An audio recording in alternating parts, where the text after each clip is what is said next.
What is going on YouTube and y'all squad? This is your boy Yocrates. This year review for Real Housewives of Potomac Season 9, Episode 7. Before we get into this review, I owe y'all Bell Collective. I know. I have the notes for the first two episodes. You gotta watch the third one to do that. Believe Beverly Hills Housewives come back on tomorrow, which means y'all will be getting that review probably Wednesday evening. Just want to put that out there. But I have not forgotten about y'all about the bells, all right? But let's get back to this. So they start off by letting us know that it's 7 days until Karen's court date. We move on to Stacy and TJ in her crash pad, and she wants to mark this special occasion, and they're going to paint pictures of each other, and the winner gets something good. I'm like, okay, this should be interesting. Trust me when I tell you, I laughed during this scene. I ain't even finna hold you. So if TJ wins, he wants to go to the track and work out. Sure he does. And then Stacy says if she wins, she wants to give him a spa day. Now she's flirting with him, but I'm kind of looking like, so whether he wins or loses, he still wins. All right, if she like it, I love it. Now let me tell y'all, both of their pictures. Stacy had this man with chiclets in his mouth, and I don't know how he drew Stacy. Y'all, when I tell y'all I hollered, I did. I'm just like, ooh, y'all need not do this ever again. The way they drew each other, it's like y'all don't like each other. Oh my gosh, that tickled me something nice, y'all. And see, it's stuff like this, like I like. It's genuine, it's funny. I enjoyed it. So TJ asks her about her mediation, and Stacy shares that they have a few appointments where they're going to decide who's going to take what, and then they'll file and they'll officially be divorced. Stacy shares how the girls pretty much um felt like what did I write here? I forget that felt like he was. I guess he's a bit of a trip, somewhat. Stringing her along, possibly a little fugazi or whatever. Pretty much think they're running game, or he's running game on her. And he says, well, they're gonna meet me on Friday, and even says, they're not making fun of me, they're making fun of God. Yeah, but at the same exact time, this is one of those where I can't take this at face value, and that's only because if you're doing everything by the book, then he shouldn't be courting a legally married woman at all. Like it should just be them hanging out as friends, and then once the divorce is final and complete, then they begin the dating. But again, that's their business. So now we get Ashley, Giselle, and Karen. Now we're 5 days from the court date. We find out that Sheila has a blockage on the heart, and Ashley is trying to give her home remedies, trying to help her to get healthy, and she still needs to get a test done. Something that's understandable, especially with us who have older parents, them going through certain things and trying to steer them in the right direction. I look, I know on my end, kind of sort of met with I'm grown, I'm the parent, can't tell them nothing. And again, I'm the baby, so I really can't say nothing because she don't believe me, but that ain't y'all business. So Karen brings up the trip and how she was disappointed in Mia, and claims that you know they want her in rehab, but she's been in rehab, and she said it on her YT. Now what I put in my notes is Mia never said she went to rehab, she was hospitalized. That's going to come up later in the episode, because my thing is like, you know let's not sit here and put 20 on 10. Let's not add extra stank on what's being said, because, hey, we wouldn't want it done to us. But I get it. Karen felt like she was backed into a corner, so she had to, come out guns a blazing, get all that, even though it's deflection. But again, hey, is what it is. So Karen is scared about the trial. She says she hasn't been eating, And she's been waking up at 3 a.m. And if she has been waking up at 3 a.m., that is the Lord's way of telling you that you probably need to be talking to Him. If you're being constantly being woken up between 3 and 6, really 3 and 5, but if it's constant, that's a sign that you need to be doing some praying and some talking to Him. I'm just telling you what I know. So Karen asked Giselle how she feels about Jamal being engaged. Giselle really feels like Karen is deflected, but I mean, hey, you the one that keep bringing Jamal here and putting him in our face, and you on the phone with him and whatnot. I mean, hey, fair game, right? And Giselle says she's okay with it, but she, in a roundabout way, was saying that he needs to be married for the church, and it's more. And what I was gathering is, in terms of image, it looks better with him being married if he really wants to stay there. I feel like that's what she was saying. Y'all let me know what y'all think she was trying to say. All right. Let's see where we at. Oh, okay. Wendy and her family and her mama. Lord help me. Let me preface this with, obviously, I am not naturally of African descent. Obviously, I have African ancestry, but again, I'm not, Nigerian American or anything like that. So I understand that I'm about to speak of this from a, American, African, or I should say a Black American, point of view and millennial point of view. But Wendy, says she's been crying tears of joy because let me see, Cameron has graduated pre-K, going to kindergarten. Carter is going to middle school. So Carter, she was like, yeah, because y'all were in my belly, and and that's why I feel away. And then I wrote Mammy Shrine because I'm telling you, that's like it. What she urged my nerve this whole entire thing. But I'm gonna be nice. Susan Susan is like, yeah, because you were in my belly. And Wendy's like, Mom, it's not about you. But this is one of those where it's Wendy, you have helped to create this, where obviously you have not set firm enough boundaries with your mom, and she's gonna make every moment about her in regards to you. I'm just saying. So Wendy asks, if they are ready for her party, and her mom says, she may show up in different colors. See, this is the thing. Wendy better than me, because I would have been like, you know what, just stay home. Because we ain't even, or I would have told her, like, on everything I love, on God, on phoneme, on everything, show up in a different color and watch you be escorted back out. That will be me. If anybody gonna be out of color, it's gonna be me. It ain't finna be, okay, try me if you want to. But sometimes you gotta do that. I'm just saying, I know, I'm different. So Eddie says, the B day is turning into like a second wedding, with all the money. And then this is right here, I did write Mammy Shrine. But Susan asks, is that why she didn't get her allowance this month? And, tells her grandchildren that it's 4 days late. Now, Wendy zells into it, but my thing, but see, this is one of those things that I didn't like, because it's clear. First off, inappropriate conversation to be having at the table. One, two, this moment isn't about you, it's primarily about Cameron and Carter. And somewhat about Whitney, but here's Susan making it about her, and then you literally talking to your grandchildren, involving them in adult stuff. That is not cool. I do not like it. And again, if I was Wendy, yeah, I would have said something at that table, because this is what we're not going to do. But her mother is a habitual line stepper. This is what she allows. Again, I got it. Differences in culture. So Wendy has invited Eddie's parents and siblings to the party, but it will be either or, because their siblings only trust. I mean, his siblings only trust their parents to watch the kids. And Susan' whole thing is, we in America, y'all can get a babysitter for 4 hours, but if they don't trust people, I get it. I understand it. But at least, from where I stand, hey, let's accept this olive branch, even though I feel there's ill intent with his family trying to reconnect with them at this particular point in time.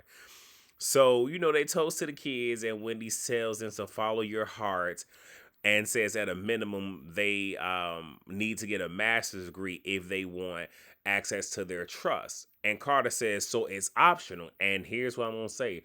Wendy is doing what a lot of parents who have access try to do, and that's use money and whatnot to manipulate their child into going in a certain direction. And my thing is, Wendy complained how many seasons about how she didn't want these 4 degrees, even though she bragged on it because that's what her mother wanted. But now you want to place these expectations on your children, though you're telling them to follow their hearts. Again, that right there is confusion if I ain't never heard of it. And then her mom pretty much gets on her saying, you don't give children an option. She wants them to succeed so they can give her a monthly allowance. Again, so not only has Susan done this to Wendy, now she's imparting this on her grandchildren for them to take care of her. And I get it. African, families and whatnot, and because the parents, took care of you, is when you get on, you take care of them.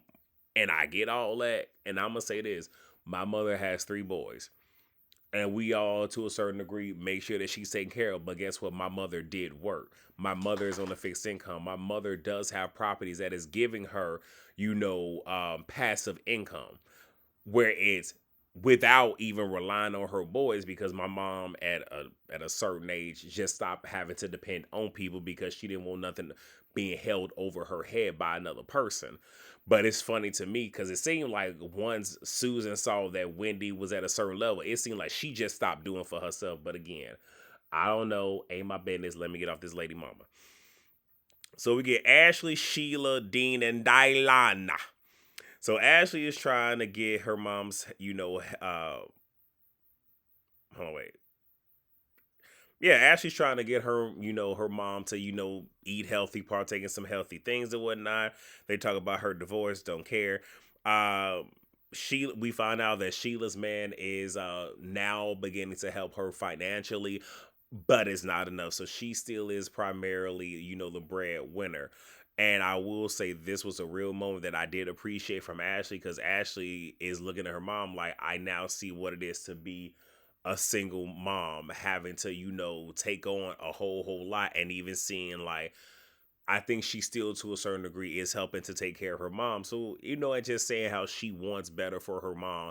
And hey, look, her mom is not finna let what little bit she got go. So what can we say? So we're at Jazzy's party. Ink says that wait, what did I write here? They're doing what's best for the kids. Jazzy makes mention of Mia and Kay's men being shorter than she imagined. And I'm here for the shade or whatnot, but Jazzy, with everything that's coming out on social media about you, don't do too much.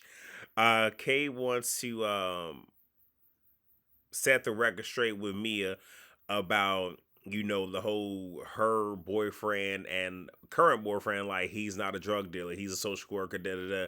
And when Mia's like, oh, I can tell he's a social worker. When I tell y'all, I didn't holler because it was still early in the morning, because I have to wait for it to come out on Peacock at 5. So this probably was maybe like what, 5:35, 45, still early.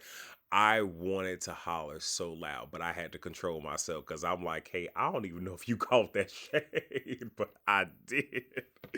It was funny to me.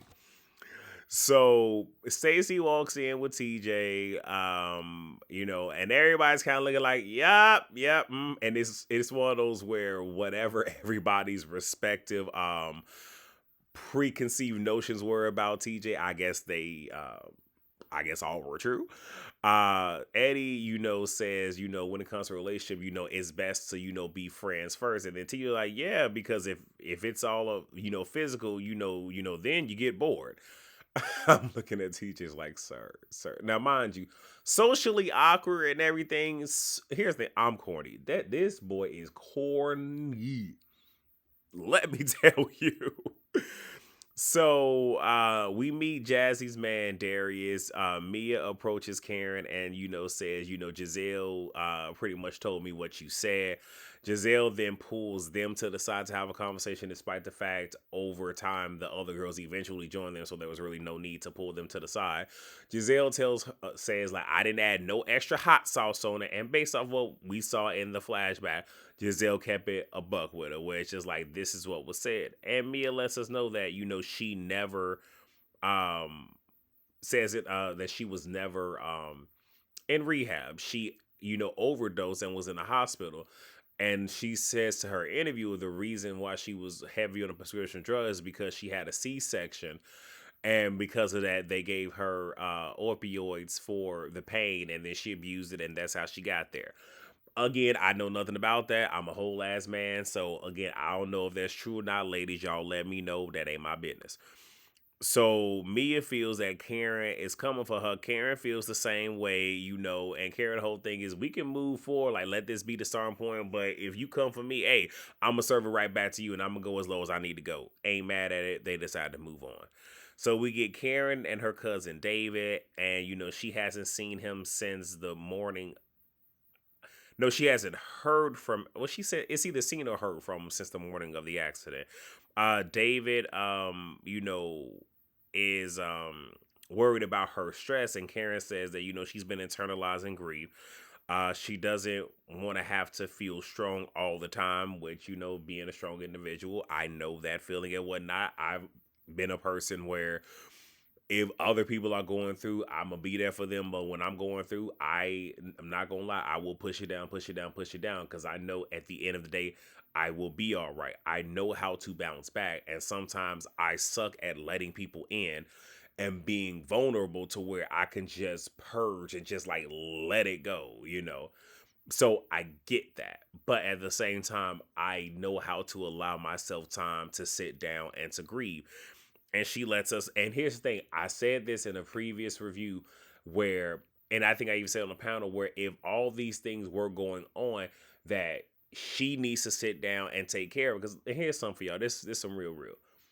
If y'all don't take the time to deal with whatever's going on in your life, trust me when I say, whether you want to say the universe, the Lord, but sometimes your body has a way of sitting you the hell down and forcing you to deal with whatever it is that you are running from, whether it's mental, whether it's physical, emotional, whatever.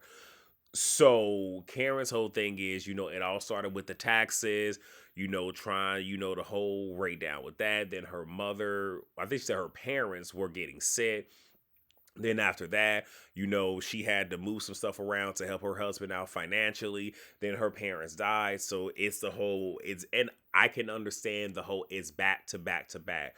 You're shooting and there's not that much time between the end of shooting and then when the reunion happens. And then after the reunion, maybe 2, maybe 3 months, and then they're back filming again. So her probably not having that time to really sit there and individually deal with all these things, but having to consistently, drive on it, get it, understand it. But she should have made time to do that and could have even used this show and therapy and whatnot as ways to get through it and have legit storylines rather than, milking and diming her marriage with her husband. Not to say that they don't have their issues, but you could, like, if you're just giving us surface and not telling us really what it is, it's kind of hard to empathize with you.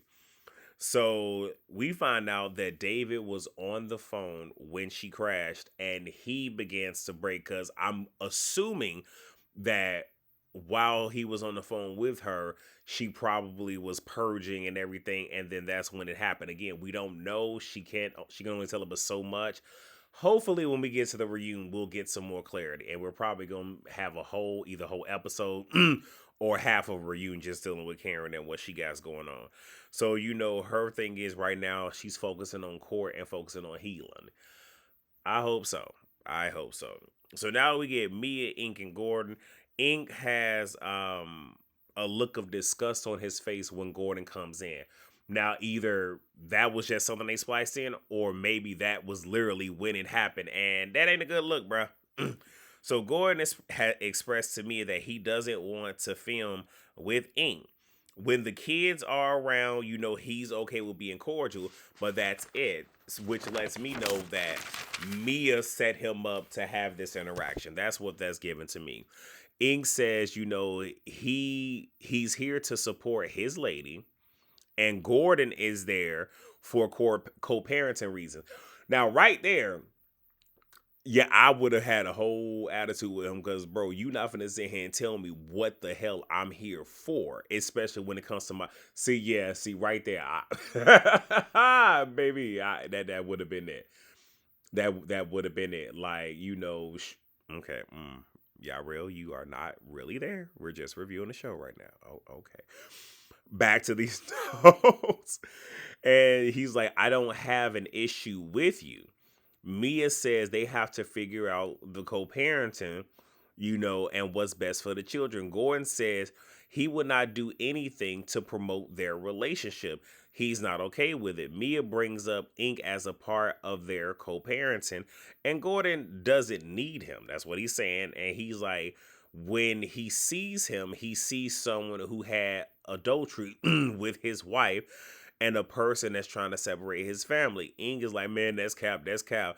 Your relationship had already expired. And Gordon wants to pretty much says, after we got married, you cheated with her, she got pregnant, and then she got an abortion. And he's like, and he's asked him, did y'all not cheat at the beginning of our marriage? Mia's not trying to have that conversation. Gordon wants that answer. Gordon don't get it. So Gordon whole thing is, you know what, like, this ain't it. And Mia's trying to explain her circumstances. Gordon wants to know how many times they cheated. And Gordon pretty much leaves. And that's pretty much it. Cause Mia has her moment trying to conjure up tears and whatnot. And then just like, I'm done, da da da. And that's pretty much where it ends. And again, let me say this. Though I can empathize with how Gordon feels, I have no sympathy for him. Cause I don't feel a way that Mia cheated on you shortly after y'all got married. Because again, you cheated on your whole wife with her. So again, what goes around comes around. What Monica say? It's funny how the tables turn. So hey, I mean, you sold it there, and you're reaping it right there with us. So it is what it is. So I empathize with the feelings, but I have no sympathy. But that's it. That's all I got. I think I gave y'all a little bit, a little chunk. But that's all I got, y'all. So I'm gonna let y'all go. Like I said, y'all will get Beverly Hills Wednesday. You'll probably get Bell Collective episodes 1, 2, possibly 3 Thursday, and then we will move on from there. But make sure you catch us tonight for the Whether You Like It or Not panel. I believe we will be at Terrence's house, and yeah. So that is all that I have. So please rate, comment, subscribe, and share, and I will see you all later. Peace out.